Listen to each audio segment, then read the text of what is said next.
২৪ জুলাই গণঅভ্যুত্থানের প্রথম শহীদ রংপুর বেগম রোকেয়া বিশ্ববিদ্যালয়ের শিক্ষার্থী আবু সাঈদ হত্যার ঘটনায় মানবতাবিরোধী অপরাধের মামলার রায়ের জন্য ৯ এপ্রিল দিন ধার্য করেছেন ট্রাইব্যুনাল।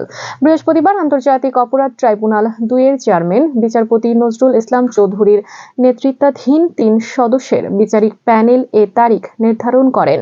গত বছরের ৬ আগস্ট ৩০ আসামির বিরুদ্ধে অভিযোগ গঠন করে এই মামলার বিচার শুরু করেছিল আন্তর্জাতিক অপরাধ ট্রাইব্যুনাল। রায়ের দিন নির্ধারণের পর প্রসিকিউটর এস.এম. মইনুল করিম জানান, এ মামলায় প্রসিকিউশনের পক্ষে মোট ২৫ জনের জবানবন্দি গ্রহণ করা হয়েছে।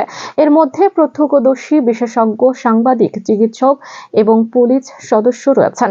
আবু সাঈদের সঙ্গে গুলিবিদ্ধ হওয়া ব্যক্তিরা এবং পটভূমির সাক্ষী হিসেবে বর্তমান সংসদ সদস্য হাসনাত আব্দুল্লাহ আদালতে সাক্ষ্য দিয়েছেন। এছাড়াও ঘটনাস্থলের সিসিটিভি ভিডিও এই টেলিভিশনের লাইভ সম্প্রচারের ভিডিও প্রমাণ হিসেবে দাখিল করা হয়েছে।